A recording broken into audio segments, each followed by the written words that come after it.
this evening we're going to turn to that psalm that was read for us this evening, Psalm 23, probably one of the most familiar of all the psalms that we have in the book of Psalms.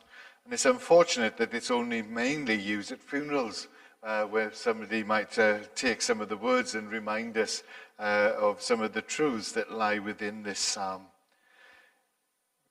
It's unfortunate because the psalm focuses on what Jesus does for us all the days of our life, not just at death, but for day-by-day living as well. And so we're going to look at the verses here this evening to encourage us as to what Jesus has done for us, as we have it recorded here in the psalm. In the psalm, David is dealing with some of the difficult things that he's experienced during his lifetime walking with the Lord. Some of the circumstances and dangers and situations that he's had to confront in his life. And so what we have here is a message for us as Christians who have fought battles and carry burdens day by day. And the image that he gives to us of God is as one who is a shepherd over us. And that image of a shepherd is first found in Genesis chapter 48, verse 15. And continues throughout the course of Scripture. That God reminds us that he is a shepherd to his people. The promised Messiah was also referred to as a shepherd in Ezekiel chapter 34, in Micah chapter 5, Matthew chapter 2, and Mark chapter 14, John chapter 10. Jesus being referred to as the shepherd. And as we learn about the shepherd, we see how tenderly he cares for us as his people. Sheep are quite defenseless animals. They're prone to get lost, and they almost need daily constant care and watching. I learned that from experience as a young boy who would go on holidays down to Cornwall as a family. We would visit a farm and stay on a farm for a fortnight. And one day the farmer asked my two older brothers and myself, and we were only 3 years apart, so we were quite young, if we would not mind going up to the top field and bring the sheep down to the bottom field, down the lane to the farm, so that he could have them put into the field nearer to the farmhouse. So the three boys went to fetch the sheep, having had no training whatsoever. But he did give us the sheepdogs, which were proven to be useless because they couldn't understand our instructions. And we brought the sheep from the top field, and eventually we got them into the bottom field, but not without going through everybody's house back gardens on the way down the lane from one end to the other. They didn't stay on the road. They decided to go their own route, and we chased through the gardens after them. Sheep need to be constantly cared for, and that is the image that we have in this psalm. The Lord is my shepherd. Why? Because I need to be constantly watched over. Why? Because I would so often go astray the wrong way, my way, not the way that was planned or purposed for that journey. And so we need the shepherd, and the shepherd is there for us. David explains that if we follow the Lord and trust him, he will meet our every need, no matter what the circumstances may be. And so he introduces us right at the start. The Lord is my shepherd. Come and meet the shepherd. Come and know the shepherd. Come and be introduced to the shepherd who will watch over you and protect you and guide you and guard you. The Lord, the capital letters refer to the name of the Lord.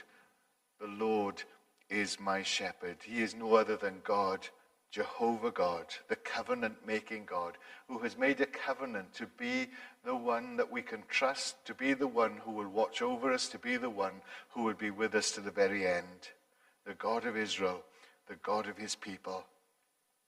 There are many names for Jehovah in the Old Testament, reflecting on the contents of what we find of him in the psalm here. The Lord is my shepherd, I shall lack nothing, I shall not be in want.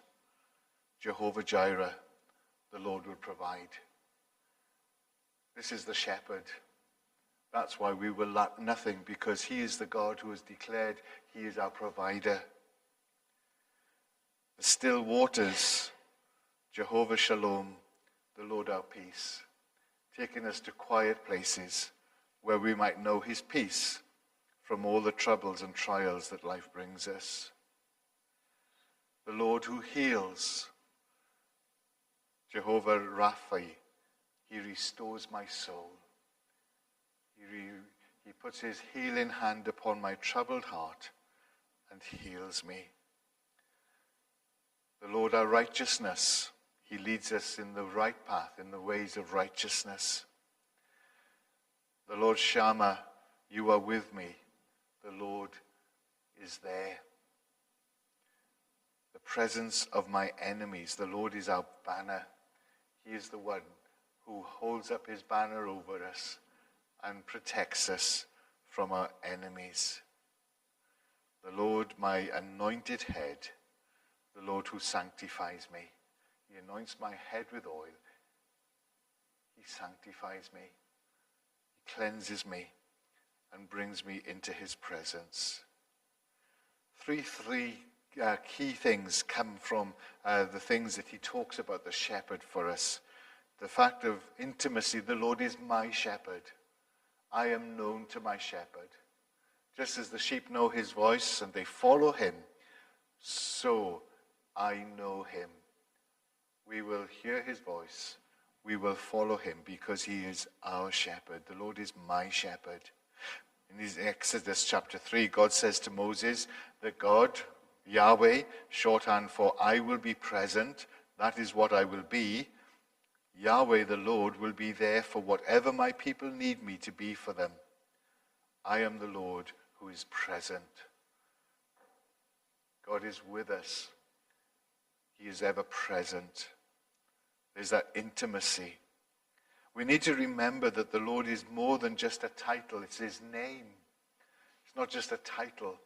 We have Lord and Lady so-and-so, that are titled people within our country. But here the Lord is referring to his name, not just his title. A name that is given to somebody and is used by those who are close to them. Remember my wife saying when she was teaching in the school in Wales in her early years that one of the pupils in the class discovered her first name. And when she handed him an exercise book, she gave it, as she was handing it back, he said, "Thanks, Kath." Never said it again. That's why she's a teacher and I wasn't a teacher in school, because she could just come back with an answer. She said, there are only two types of people who call me by my name. My family and my friends. And you are neither. Sorry, Mrs. Steed. A name is a personal thing. Something that we give to people. We may be called Mr. and Mrs. So-and-so, or Miss so-and-so, or Mr. so-and-so. But when we get close to people, we give our first names. My mum talks about when the new neighbour moved in next door to where I grew up as a boy. She went across and introduced herself, and she said, "I'm Mrs. Steed." And the neighbour said, "Well, I'm Mrs. Reed." So she said, "Well, we better go by first names. I'm Jill." "Oh, I'm Dill." So every time they matched and rhymed each other's names. So it never got any better than that. But it was something that started a friendship that lasted just up until last year when Mrs. Reed, or Auntie Dill as we became fondly known to her as, passed away. Names are personal, given to those who are special to us. And God says, you can call me Lord. That's my name. I am who I am. I am present with you. There's that intimacy. The Lord is my shepherd. There was tenacity. There was only one Lord. And he was resolved to have him as his God. The Lord is my shepherd. Nobody else will do. Nobody else will I turn to. Nobody else can protect me like the Lord can. The Lord, he is my shepherd. This is David's confession of faith. God alone is his shepherd. He's not going to be shepherded by anyone other than the Lord. He will not turn to another. He will not go looking for anyone else. There is just one shepherd, and he is my shepherd. I belong to his flock. I'm under his care. Why? Because not only is there this intimacy that he wants to be known to us, not only is he the only one that we should be concerned to have as our shepherd, But this shepherd supplies all that we need. I will lack nothing. Everything sufficient from the hand of this one shepherd. And that's why he's able to state so clearly, the shepherd is all that he needs. And that's why he is determined that this will be the only shepherd that he will follow. Two things stand side by side. They don't even need and so or are therefore in front of them. The Lord is my shepherd, I will lack nothing. It doesn't say the Lord is my shepherd, therefore I will lack nothing. The Lord is my shepherd, so I will lack nothing. No, the Lord is my shepherd. It goes without saying, I will lack nothing. Everything I need, this shepherd will provide for me. It's logical that the one shepherd who can supply all of our needs is the one that we should declare our trust and our faith in. Why else would we trust anyone? If they can't provide for us, if they can't be all that we need, why would we trust them? So David starts right from the outset, the Lord is my shepherd, I will lack nothing. With him in control, with him in charge, with him looking over me, then I will lack nothing. Paul gets the idea of this in Romans chapter 8. He who did not spare his own son, but gave him up for us all, how will he not also along with him graciously give us all things? If God has gone to the extent that he's gone to give his only son and give him up that we might have his eternal salvation, if God has graciously given us him, how will he not also graciously give us everything? If he's gone to that extent already, surely there's nothing that he will hold back. If he's given up his own son for us, then there's nothing that he will withhold from us that we need.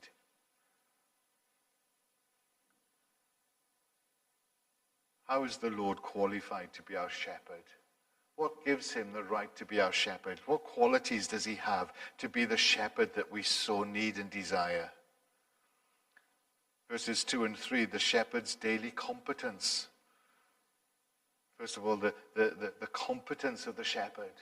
He's up for the task. He's able to do the task. Not like the three boys who went to Cornwall on holidays. We weren't up for the task at all. We thought we were. We thought we could do it, but we didn't. This shepherd is able to do what is asked of him and required of him. The emphasis here is not so much on the fact that he takes us to grassy pastures where we may feed, or by the still waters of rest, but on the peaceful surroundings and the renewing of our vitality, he restores us.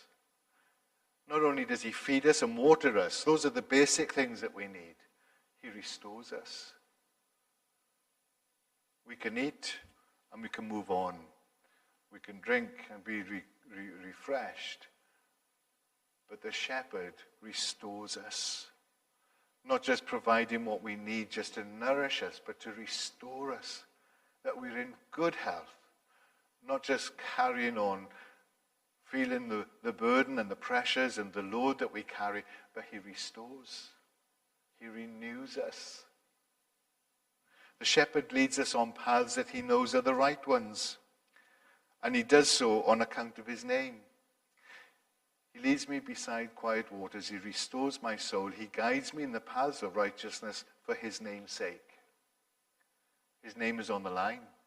If he's not looking after us in the way in which he should, then he can be brought to account as to why he has failed in his responsibilities.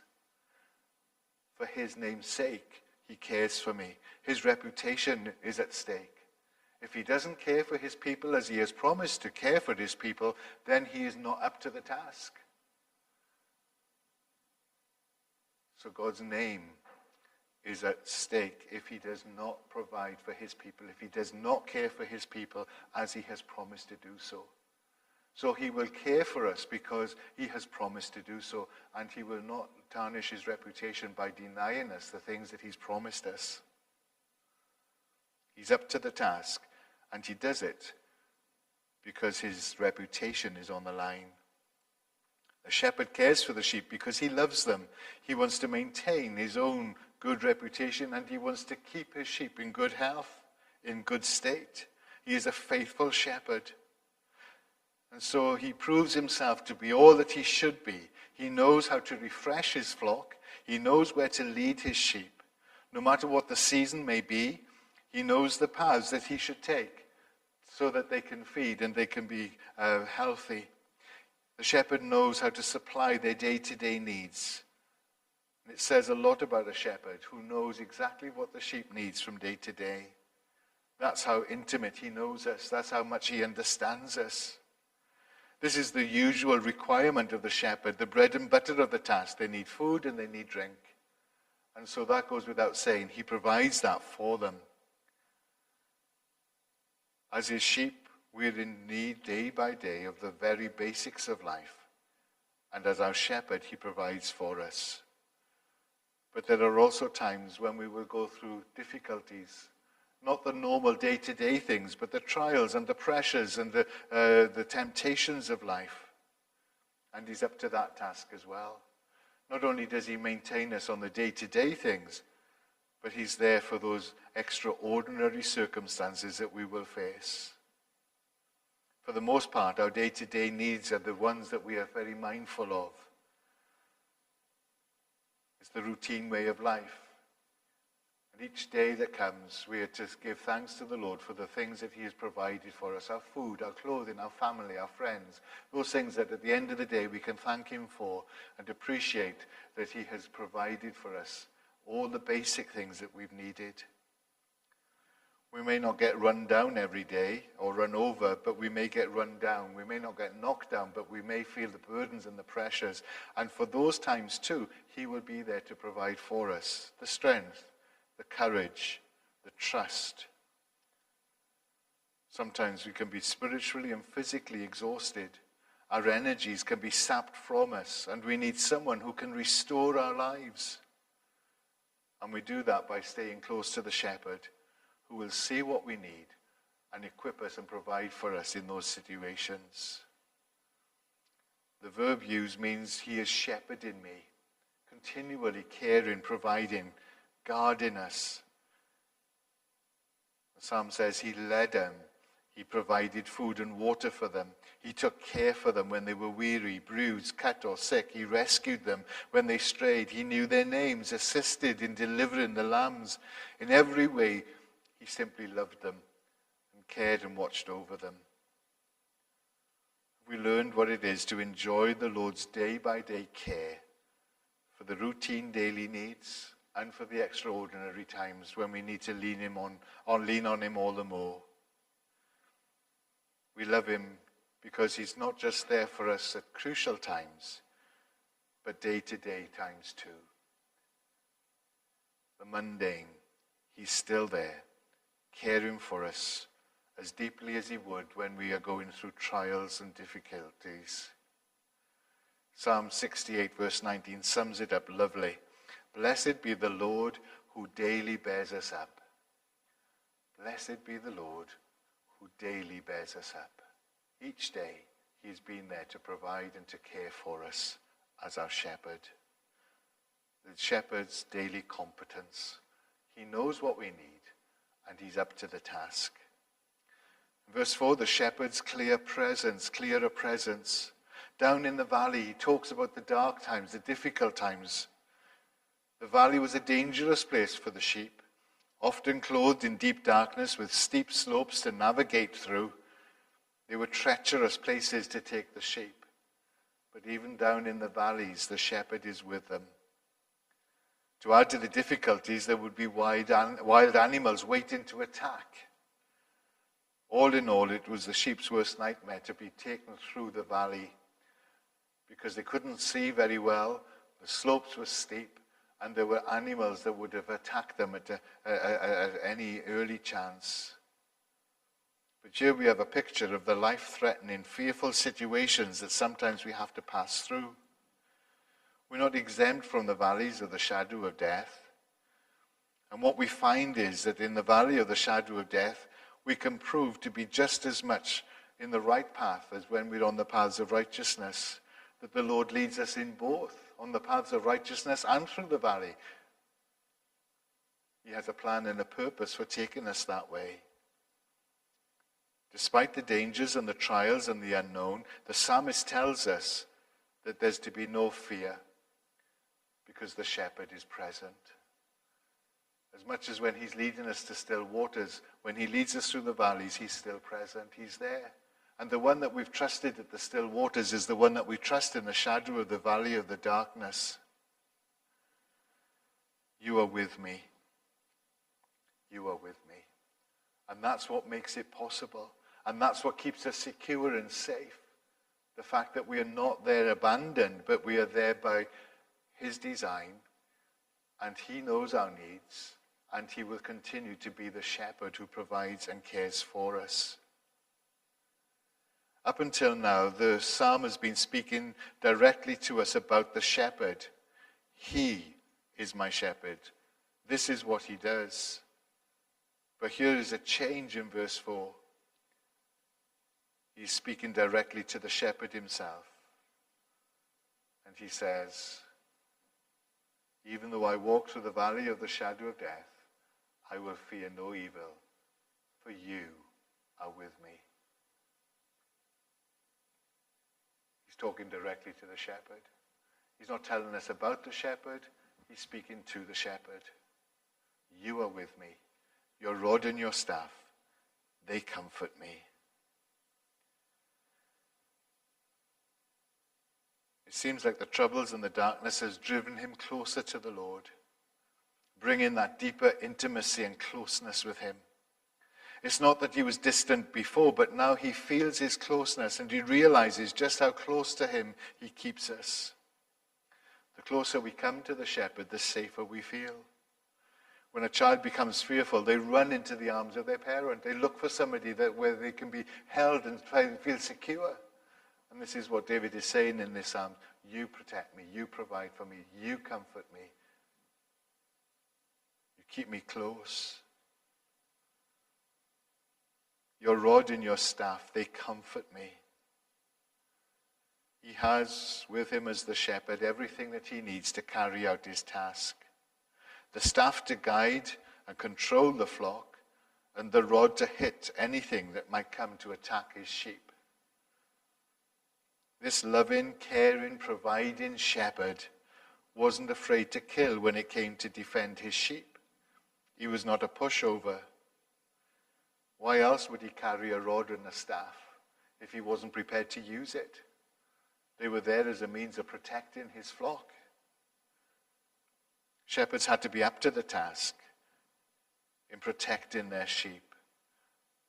Jesus says, no one will snatch them out of my hand. Try as they might, they will not succeed. However fearful it gets, however dangerous it becomes, the shepherd will protect his sheep with his rod and his staff. It's amazing that we see this most clearly in the darkest of all our situations.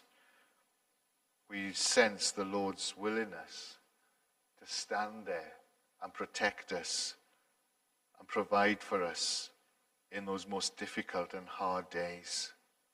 The Lord doesn't always remove the dangers from our lives, but he does help us to come through them and not be paralyzed by fear. So when we get that difficult news to bear, when we find ourselves in a hard situation, we're not paralyzed, but we go closer to the shepherd who will walk us through those days. That's what it means when Paul writes to the church in Romans chapter 8 again, that we are then more than conquerors through him who loved us and gave himself for us. He stands in our place on our behalf, and we become more than conquerors through his presence. We have his peace in the middle of the dangers and the trials of life. There's the competence of the shepherd. There's the presence of the shepherd. And then in verse 5, the provision, the unstoppable provision. He provides again and again and again. It doesn't take a lot to disrupt a meal, especially a picnic. If you're sitting outside and having a picnic and a wasp or a bee arrives, all of a sudden everything starts to panic and we run as far as we can from the offending insect. But here's a picture. There is a meal being set in the presence of the enemies. It's not just a picnic, it's a full course meal. Not just a snack, you prepared a table for me. There's the danger. The enemy are watching. And what does he do?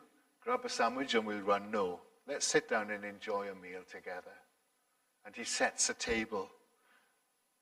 And then the table is provided with all the foods necessary. You prepared a table before me in the presence of my enemies. Despite the danger, we are safe enough to sit down and to enjoy a meal together, even in the sight of those who would want to harm us. The danger is there, it's real, it's staring them in the face, but the Lord brings comfort and peace that they may enjoy a meal unhurried, even in the presence of all that is hard and difficult. Time has been taken. There's a sense of celebrating. Feasting is a time of celebration. He says, you have anointed my head with oil. There's an abundance of food. My cup overflows. The Lord brings comfort in the trials and the difficulties and the hard times.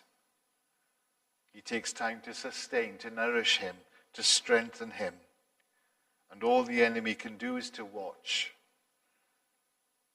because he holds on to his rod and his staff. And should they dare come near, he will protect his sheep.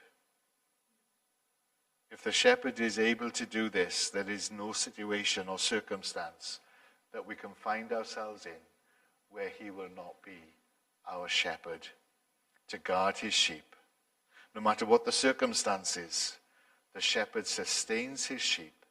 Not only does he restore them, but he nourishes them and he allows them that time to enjoy his presence even when life is difficult.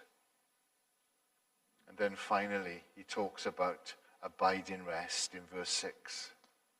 Surely goodness and love will follow me all the days of my life, and I will dwell in the house of the Lord forever. This last verse of this psalm gives us a picture of God protecting and surrounding us throughout life. All the days of my life, goodness and mercy shall follow me. The word follow is not as strong as it was in the original. It means to pursue. Your mercy and your love, your goodness and your love will pursue me. When the Pharaoh left the Egyptian, or let the people go from Egypt, and the Egyptians decided that it was perhaps the wrong move. They'd lost all their slaves. They would have to do all the work and the labor that these people had been doing for hundreds of years themselves. But Moses had led them out into the wilderness, and we're told that Pharaoh pursued them. He didn't just go looking. He was adamant that he was going to find them and he was going to bring them back. He pursued them. And he found them up against the side of the sea. And they thought that they were ripe for the taking, that they could bring them back to Egypt and enslave them again. But God had other plans. He parted the waters and his people were able to escape from the enemy. David says, goodness and love will pursue me. God's goodness to me, God's love towards me, he will pursue me with them. Not just provide, not just follow me, but he will pursue me so that I might know his goodness and his love all the days of my life. Dale Ralph Davis, in his commentary on this psalm, said, goodness and mercy are God's special agents.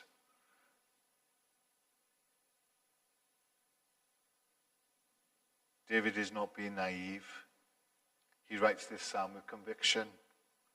Having looked at the valley and the enemy, he's not papering over the cracks or whitewashing the realities that life at times is difficult. Life brings challenges. Life brings uncertainties. Life brings struggles. He's not covering over the cracks, but he's reminding us that there is a shepherd who sees all of that and will pursue us with his goodness and his love and will protect us because he is our shepherd, and that is his responsibility. And his name is at stake if he doesn't. His reputation is on the line if he fails to be the shepherd that he has promised to be. So David says, goodness and mercy will pursue me all the days of my life, and I will dwell in the house of the Lord forever. You see, the shepherd not only takes us through this life, but he brings us into that life eternal. So can we say, as David was able to say at the start of this psalm, the Lord is my shepherd. Jesus is my shepherd. Without doubt, the only one that I need. Without doubt, the only one I can trust. And without doubt, the one whose name is on the line if he fails to be all that he's promised to be to me. The Lord is my shepherd. I will lack nothing. In the day-to-day routine life, in the fearful times, in dangerous times, in uncertain times, and indeed, when I come to the end of this life, the Lord is my shepherd. I will lack nothing.